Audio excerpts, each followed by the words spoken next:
uma coisa que é muito interessante, de que quando uma pessoa, né, que tem essa... Às vezes tem uma predisposição maior a algum vício, por exemplo, cigarro. E você tira isso dela, ela costuma alocar esse vício em algum outro lugar, né? É isso que acontece? Por exemplo, pega o Alcoólicos Anônimos. Você pode se viciar no Alcoólicos Anônimos. Sabe? Muitas vezes o Alcoólicos Anônimos é a troca do vício. É isso que... Cara, isso daqui é um tema muito delicado, Lutz, porque eu temo que as pessoas não vão conseguir entender a forma que eu penso. E não é porque as pessoas têm capaz... Não, vamos falar, é importante, mas eu tô só sinalizando que é um tema delicado.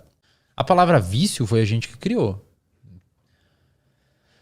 Não existe, tipo assim, o seu cérebro, ele não foi construído com a ideia da palavra vício já existente. O seu cérebro evoluiu, não existia a palavra vício na evolução das espécies, sabe? Então o seu cérebro evoluiu, ele simplesmente evoluiu. O que caracteriza um vício? Tipo assim, psicologicamente falando, a definição de vício. Um comportamento, podemos caracterizar o vício como um comportamento que se você não fizer tem abstinência, ou que você precisa aumentar as doses daquilo para ter o mesmo efeito. Seja lá a definição de vício, ou é uma coisa que te atrapalha significativamente na sua vida, mas seja lá a definição de vício,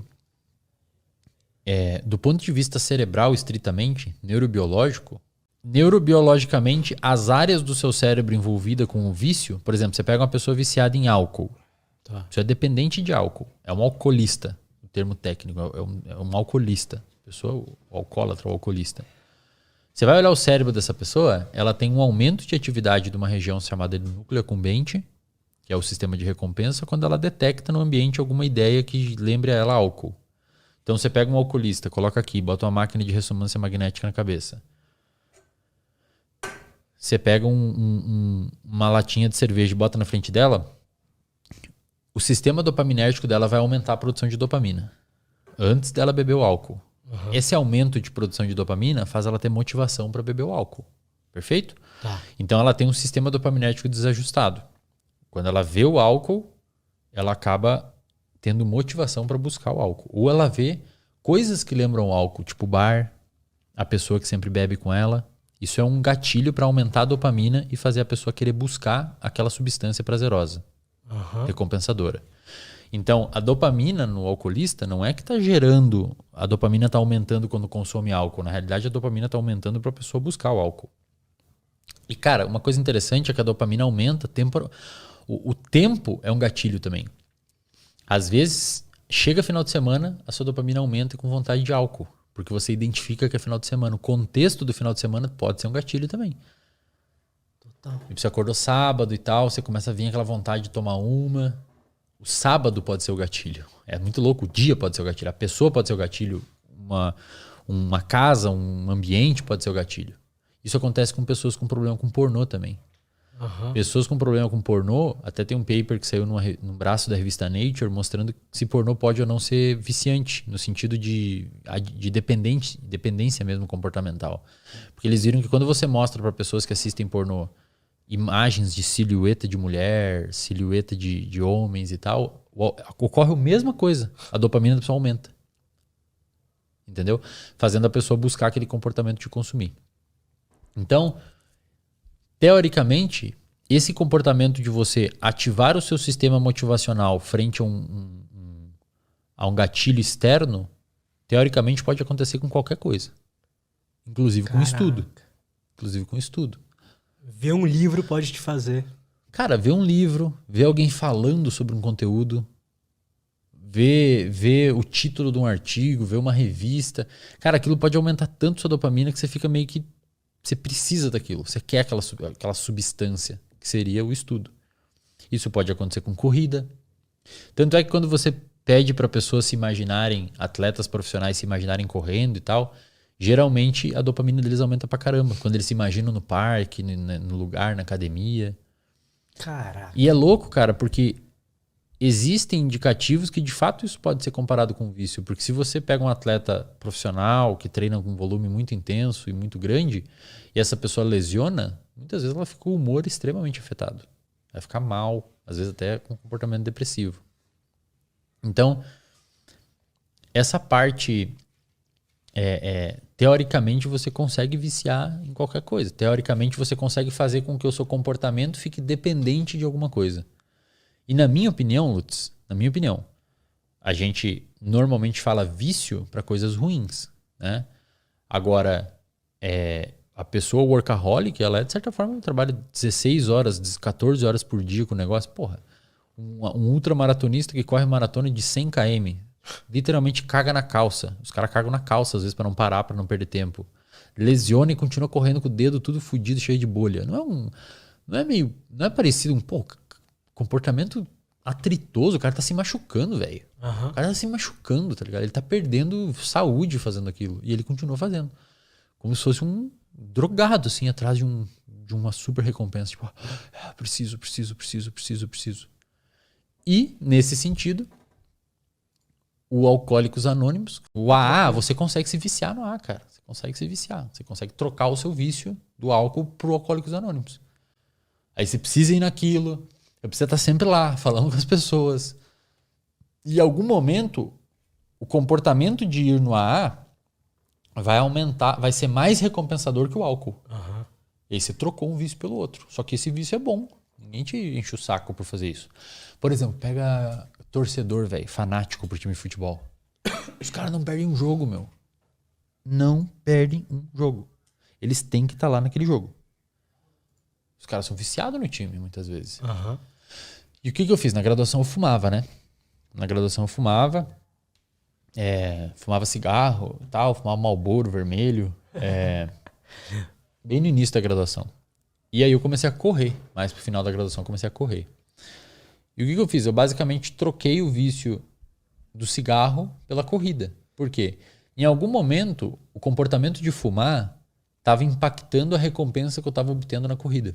Então eu corria e continuei fumando.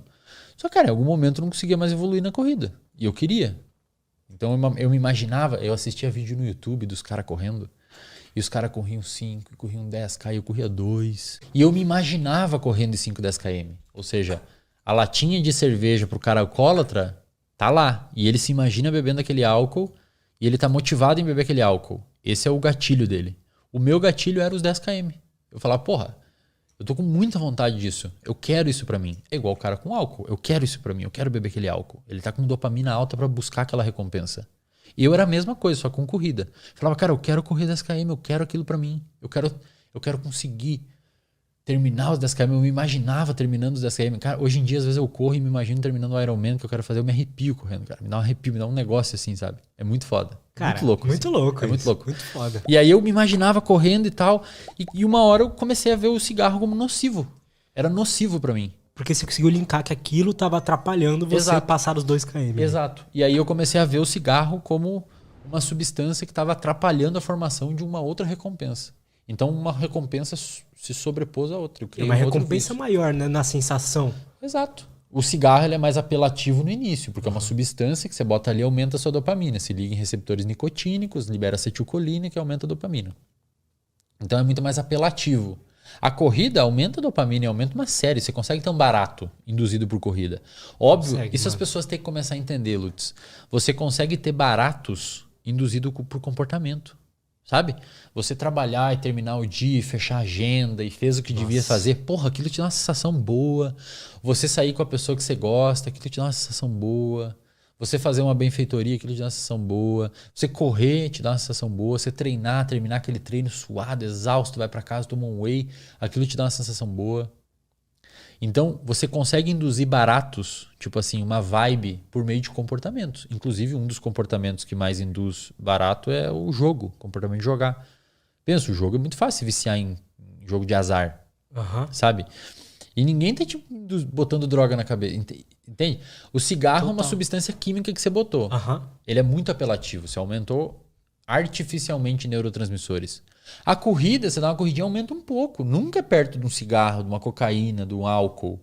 Então, por isso que pessoas que têm esses vícios apelativos dificilmente sentem prazer com esses comportamentos. Porque digamos que o cigarro aumenta 100 dopamina. A corrida aumenta 10. Se você usa cocaína, aumentou 1000 dopamina. A corrida aumenta 10. Olha a diferença, velho. Seu cérebro quer esse, não esse aqui. Mas é porque ele tá desregulado, né? Você tem que começar a educar que esse daqui, esse 10 aqui, é um valor subjetivo. Você pode propositalmente aumentar isso aqui para 20 mil. Entende? Para mim, hoje, a corrida, ela tem um valor maior que muita coisa, cara. Tipo assim, Te entendo. eu não quero sair, se eu tiver que fazer 20k no outro dia, 10k no outro dia, eu não saio na noite anterior. Ah, mas não sei o que, vai ter cerveja, sei lá o que e tal. Cara, eu até saio, mas eu vou voltar cedo. Porque eu quero correr. Essa recompensa para mim é a que o meu cérebro quer.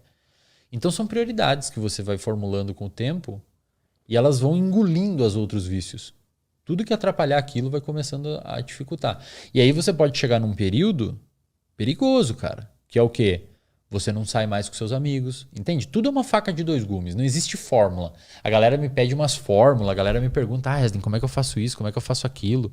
Tudo é uma faca de dois gumes, cara. Tem um momento que você pode recompensar tanto o exercício e a corrida que você deixa de sair com seus amigos, que você não vê mais ninguém, que às vezes você não trabalha, você só pensa naquilo, gasta todo o seu dinheiro com aquilo, você não faz planejamento. Então, a linha entre o saudável e o viciante, seja para comportamentos de substância, seja para comportamentos de trabalho, corrida, etc., ela é muito tênue. Tem que ficar muito de olho. Muito de olho. Então você consegue criar uma dependência em comportamentos também. Total. Alguns comportamentos a sociedade valida e paga para você por aquilo, como por exemplo trabalhar. Alguns não, como por exemplo usar droga. Mas teoricamente, um usuário de droga e um workaholic é o mesmo sistema que está operando dentro da cabeça dele. Não são sistemas diferentes, é o mesmo, a dopamina.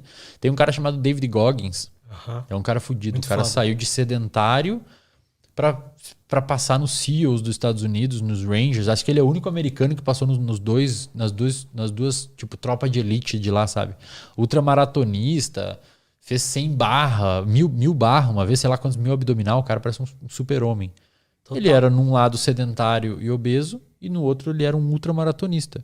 Os dois sistemas desse cara, nos dois David Goggins, é a dopamina que tá atuando. Era a mesma coisinha ali. Mesma coisa, só que tá direcionada pro lado diferente. A questão é como, né? Direcionar. Como? Pois é, aí que tá, cara. Você só vai conseguir direcionar a sua motivação pra corrida e não pro álcool, por exemplo, ou pro cigarro, se você souber os benefícios desse comportamento. O nosso cérebro não faz coisas que a gente não obtém benefício. Ah, mas eu sou altruísta. Cara, tem estudos mostrando que até quando você doa roupa, o seu sistema de recompensa ativa. Então você tá doando para fazer bem para outra pessoa ou para se sentir prazer? Você pode estar tendo um comportamento egoísta. Provavelmente é os dois. Provavelmente você está doando para ajudar e para se sentir bem doando.